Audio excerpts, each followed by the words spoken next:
Hey, what's good, y'all? So as you can see, I got this tier list of main characters, mostly from the top 30 most popular anime and manga on my anime list. I'm going to be putting them in tiers, obviously S being the best and F being the worst. But one thing you have to keep in mind is the rankings are only relative to the characters actually mentioned in the video. So essentially, if they're F tier, it doesn't necessarily mean I think they're a 1 out of 10 worst character ever made or vice versa. But they would be in the worst of this group I selected, and if you added in every protagonist from every series I've read and watched, the tiers probably wouldn't remain the same as there's a larger group to work with, and the worst of the worst would have to be a 1 out of 10 and the top would have to be 10 out of 10 equivalent. Therefore, adjusting the other tiers as well as to make everything fit in that context. So what I'll be tiering these protagonists by, there's an entire video planned for the future revolving around what I personally value in a character, but I'll be simplifying it here because there's a lot of characters and I have to stick to the main aspect, being thematic value and how that's accomplished, essentially meaning what's the goal and message of this character and how do they go about exploring this. Like, is there a big climax resulting in some profound thought-provoking observation towards the conflict that embodies their theme, or do they present the theme in a unique or creative way, and so on. And while it's not entirely exclusive from thematic value, as these factors also play into their overall arcing journey, I'm also going to be talking about their value to the plot itself, their on-screen presence, personalities, dynamics, and other aspects in that ballpark. This list is probably going to be top heavy considering there's a lot of great characters in here, but with that said, let's get into it. Guts. Greatest backstory of all time, greatest dynamic of all time. His character theme is my favorite perspective towards fate as a concept. And as a character, his growth throughout their golden age and even the growth into the current arc are amazing. I think it has to be S tier. The thing about Lelouch is that the downside of his character is kind of the result of poor writing in the series that make him commit actions that negatively impact his character, like the very obvious one. Thematically, I don't think Lelouch is particularly special, no matter what core theme you choose to take away from him. I'd say he's definitely above average, but I don't think he should be in top tiers. So, around here. On-screen, Light has this kind of charisma that makes nearly every viewer intrigued to watch his next move. And early on, his wit kind of carries the entire show until they get into the actual moral conflicts that make the show. Light on his own is a very entertaining character and personality. I think his spiral downwards is executed nearly perfect regardless of your thoughts on Death Note post-L. I think he's pretty much exactly equivalent to Walter White. I don't think you could really like one more or the other. They have pretty much the exact same journey. They have nearly the exact same themes and cause of downfall, being overtaken by ego and their conclusions being due to it. And then you get into the intrigue of the battle of morality, the questions Death Note proposes you from Light's actions and not necessarily forcing you on one side or the other and presenting pretty much equal arguments on either side. I honestly don't have many issues with Light, and while he doesn't necessarily have the factor that puts him in S, it's been a long time since I've watched or read anything Death Note, and I still think he deserves an A. I think Okabe's strongest point is his dynamic with Mayuri, as he's misunderstood as this insane delusional man that puts on this extreme character that isn't himself. When there's intriguing ways to look at this, being both putting on this persona for the sake of Mayuri, but also simultaneously being an aspect of his own escapism. Beyond that, Okabe isn't phenomenal in any aspect, but he does take on a lot. He displays many themes in the show, such as helping other characters, recovery of trauma, the value of memories, and the value of social interaction and having valuable relationships, all while having a cool display of the butterfly effect. So I do think Okabe is a good character, but I've always thought they could have done a bit more and more creative than the slice of life style of solving people's problems in an episodic style.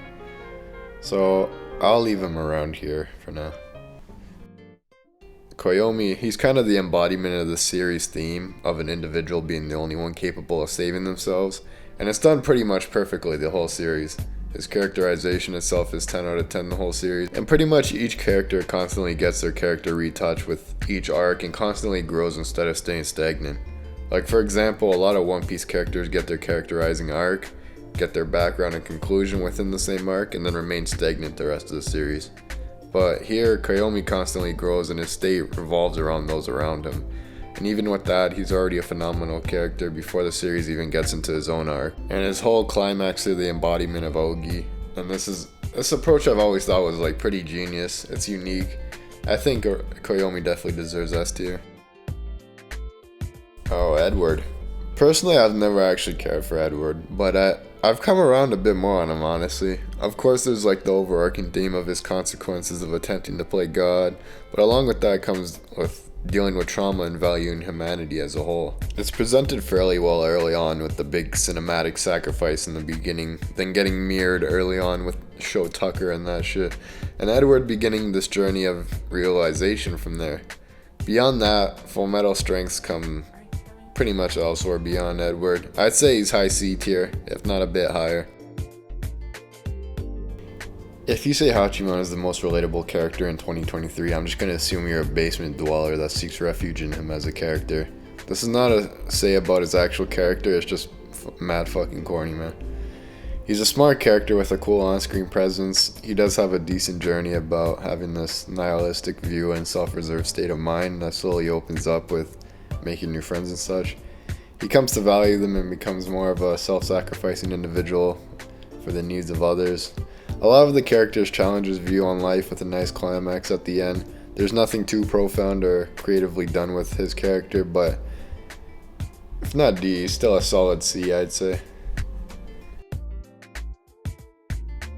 Luffy. I'm gonna be honest right off the bat, it's unlikely a static character would ever be S tier for me again. And in this case in particular, Luffy has many opportunities to not be as static, and has great themes that could greatly improve this character, but they typically only last an arc, and the thematic value is gone after that. Yeah, there's an argument that not every character has to have progression, but years of narrative are passing by, and there's no change. That's not human. We're all constantly changing, progressing, and growing as we experience new things and face adversity and learn more about our true selves. And for someone who's supposed to start off as a teenager like Luffy, there should be some sort of change. While there is a large character challenge in moments like Ace's death, where we see Luffy's reaction and eventual lesson learned of moving on, and how excessive dwelling on the past is damaging. But they don't really do anything interesting with this idea in many other similar situations. They do call back to Ace's death in the future for motivation, but they never actually do anything with his character deserving of an S with it. They had many opportunities and potential times to alter Luffy's character or grow and progress from different situations, and they just never do anything interesting or do anything substantial with them. While Luffy is not necessarily a personality or on-screen presence I care much for, he is a reflection of One Piece's main theme, being the value and road to true freedom. Rather than great character storytelling, the great storytelling device is the One Piece world and how the story uses the Straw Hats within it. Luffy seeking freedom typically for others is the driving force in practically all the arcs and main conflicts on every island. To put him in the main conflict with the bad guy of each island. Well, it is formulaic and definitely could be presented more creatively. Luffy does embody it well and has good climaxes on each island and arc. He has to be above average, I think, around here. Hands down, Ippo probably has my favorite journey of all these characters. As a personality and on-screen presence, it's impossible to not like Ippo. I think he's got one of the best underdog stories in all anime and manga, which is a term that gets applied falsely to a lot of characters like Naruto. His journey is full of great messages for the audience. Our flaws, downfalls, and moments of struggle are not the end of us, and are not what define us.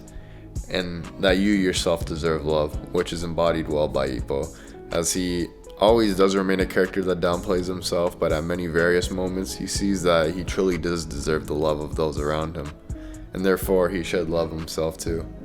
All around, Ippo's story is kind of inspirational, not just in the terms of putting in the effort, but valuing yourself as an individual and the way the story works in boxing, meaning there's a lot of ups and downs and opportunities for climaxes with each fight in terms of his character, and the opportunity is taken pretty much every time. I think Ippo is a safe A for now, probably could be higher. Asta, the prime example of underdog stories gone wrong, as well as a retcon theme of injustice and prejudices. There's absolutely nothing underdog about Asu's story the entire time. Sure, you get a compilation of him working and training hard in a couple chapters, but oh well, he ends up strong enough to solve all the conflicts in the series through strength. And what happened to the whole social commentary aspect in the first arc, when they kind of show the prejudice between certain groups and others? Asta pretty much solves racism by showing he's strong. He's an annoying on-screen presence at first that evolves into a Gary Stu character that's hard to get into or behind. Yeah, that's kind of sus, bro. I think I got him at a D or probably an E for now. On the surface, Tomoya's story revolves around family values, but the entire theme of After Story is Tomoya transitioning to adulthood after high school and finding himself in this daily cycle, eventually pushing himself into depression, as well as dealing with trauma and the hardship of that later on, and this is what makes his character great. His journey is immersive as you see him grow up and you feel involved in this life. He isn't too great of an on-screen presence, but he is a great character. I think low A.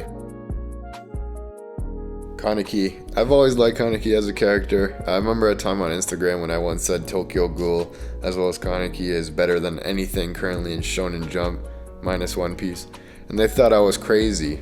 Now you're crazy for not having that opinion for some reason. I like Kaneki's journey and growth. Some very iconic quotes. I don't have him S tier or A tier anymore, but I think very high B, if not low B. Subaru. Something I've always wished a bit more for Subaru was to put a bit more emphasis on the toll that these deaths take on him. They play a bit of a part during episodes 16 to 18 of the first season, I think, but they could have done a bit more with it and kept it as an ongoing kind of theme during the show. They show he's come to terms with his situation, but he becomes less reliant on return by death, coinciding with him valuing life more with each arc. But this is shown to be more due to the thought that he never knows if he could run out of return by death, rather than the value of life itself. Subaru holds kind of the most on-screen presence of probably any character in this video. He's entertaining on screen and has a persona that's both likable and hateable, but his flaws are what kind of make him special. His flaws are relatable, he questions himself throughout the series and even sometimes regresses as a character rather than progresses. He has an ego that gets in his way here and there. He's shown he was lazy and likes to avoid reality. He's essentially a call out towards a lot of the negative traits and vices that may make viewers uncomfortable if it hits a string with them. I think he's a realistic personality in such a foreign and alien context and world to us, even though the concept of isekai is very non-creative. He's one of my top characters. I have him low S, high A tier. You know what? Yeah, there's probably characters in Beastars who could have got a spin-off and result in a better character than Legacy. Legacy does honestly get worse as a character as the manga progresses. His core message is finding himself in this complex and confusing world with the complications his dark shadows and urges provide him with this contradictory state of mind during the whole series pretty much. But this kind of peaks early on, to be honest, and it's while he's in school. When he leaves, the whole theme kind of dumbs himself down a bit. He's got a bit of an inconsistent character as well. The ending to the manga is nice with him finally finding his own place he feels comfortable in, but it's not done in an overtly interesting manner. I think I gotta place him directly in the middle for now. Shinji. Well, he's not necessarily like a character you'd appreciate off initial watch of Eva, maybe because he complains and is indecisive the whole show, but that's quite literally the whole point of the entire series, and there's a lot of characters that aren't completely intended to be loved at first. Because let's look at it this way, if you had someone observe all your actions all day as a fly on the wall, would everyone watching like you? Especially if you're put in such a drastic situation like Shinji, and you're acting out of hopelessness the whole time. I don't believe an audience would love you much either, given that they have all the insight on all of your actions. And that's why I love him as a personality. He's not built like a typical main character that has a personality, catering to these superficial flaws a lot of them get, just to say the character has flaws and they're not inhuman. It's the flaws of Shinji that make him a great character, and understanding those and the struggles are what make him grow on you. Thematically, he's the poster boy of the Hedgehog Dilemma, which I don't think is done better anywhere else in media. He's got a massive climax in terms of the value of individuality, while also discovering the value of having loved ones. and even having an aspect of escapism displayed in several episodes and times, which it's always a piece that I love in a lot of favorite characters. I think Shinji always has to be an S. I used to appreciate Denji a bit more, but his personality is the only thing that keeps him from being a generic shonen protagonist, and it kinda is a generic personality. I saw a cool tweet on him here. I kinda do like this viewpoint on Denji rather than just viewing him as a deprived character seeking to fulfill his urges. He honestly doesn't have a big moment that edges him out above a lot of the middle. I'd say D, if not a bit lower. To be real, Lloyd is a fucking terrible character. The second season of the anime made me realize Spy Family kinda sucks as a whole, and all the characters other than Anya are pretty bad. Lloyd is a spy, and he's really good at it. That's his character. He doesn't have a personality either in the job or in his own inner dialogues. And I get that's kind of a result of being a spy, but it's not like they ever really even explore that aspect and how it got to that. His relationship and dynamic with Yor is really bad.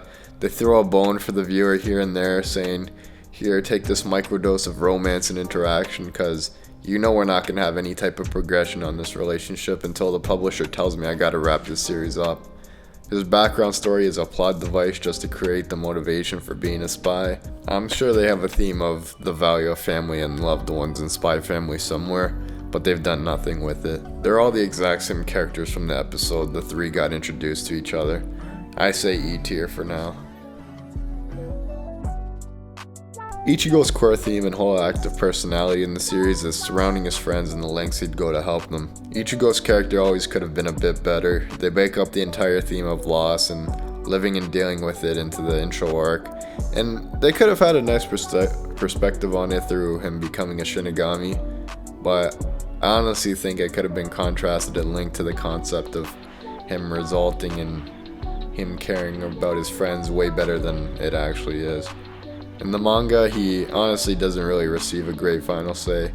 Personality through the whole series is really excessively bland. He's not very entertaining to watch. He's closer to being a self-insert rather than having any type of significant characterization, really.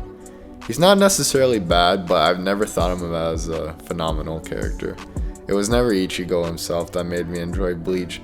I never liked Naruto growing up, and I'd still say Ichigo is the weakest protagonist of the big three. I don't know if I have Gon as a top 5 character in Hunter x Hunter. He's got one of the most iconic moments in all of anime, and one of the most well-written descents, I guess you could say. I think as a personality, he's a great dynamic with Killua. Gon is probably the most complex personality and characterization of all shonen protagonists, I say, maybe. So yeah, like maybe high C, low B here. Mob's Journey is a great one. I have a whole video on it and season 3 as a whole, so make sure to check that out. I'm going to use this opportunity to promote my other video and just give him the ranking here. I give him a high B. I'll keep it a buck, I fucking hate Emma. I needed some lower tier characters for this video, and Emma was my first thought. I don't think I really have to explain why she sucks as a personality and on-screen presence. She's kinda unbearable after the first arc. There's just no reason she has the ideology and character theme she has. She was just there to provide one side of the moral question here, being if it's acceptable to have the genocide on the demons. But like, she doesn't make it a convincing argument and pretty much forces you to be on the opposite side, ruining 50% of the potential that Promised Neverland had for telling a good story here. I think she's gotta be F tier for sure. She's detrimental to her own series. I'm gonna be real, there's nothing Tanjiro has that makes him unique from anyone from the last decade of manga. There's a cool moral gray when it comes to Tanjiro and the demons, but it's a slightly better version of Emma towards her demons. There's a decent story revolving around him seeking Nezuko to be restored to protect her, but that's also an aspect that's been done better by Edward, minus the protecting. He doesn't really stand out when compared to the shonen protagonists in really any aspect. He's not the worst, but he's definitely better than Asta. Kaneda. I think a lot of people pretty much entirely miss the whole story of Akira and its characters. Well, yeah, there's this whole mystery of what Akira is and the sci-fi element to the movie and manga, Akira is a social commentary at the core. This is the result of what America has done to Japan. Yes, Japan was an evil force in the war and committed atrocities, arguably as bad if not worse than the Nazi regime. But this wasn't done by the Japanese regular citizens. The atrocities were done by those under the influence of the government or leading body. So why is it the public commonwealth that pays for these actions? And beyond those immediate individuals, it's those town and city folk that will be paying for these actions and feeling the negatives for centuries from generation to generation. Akira is the story. We have what results from this in a metaphoric story woven into it. War results in lost family members, kids without fathers and parents, and have an aspect of uncertainty that looms in their minds at all times. Kaneda is the embodiment of all those I mentioned. His group is the metaphor of those who have lost through the war. There's no parental figure in sight beyond the authorities. And this world is the result of this. We're left with this horrible dystopia where Kaneda and his group represent the future generation to come. In the grand finale, the showdown for me being this poetic metaphor of Japan's future, overcoming the heinous result of this war brought down upon them undeservedly. And you can see it as Japan's own greatest enemy being Japan themselves, shown through the final conflict being Kaneda showing down against Tetsuo, one of his own within the group. With all this, I've always held Kaneda in the highest regards, and he has to be S tier for me.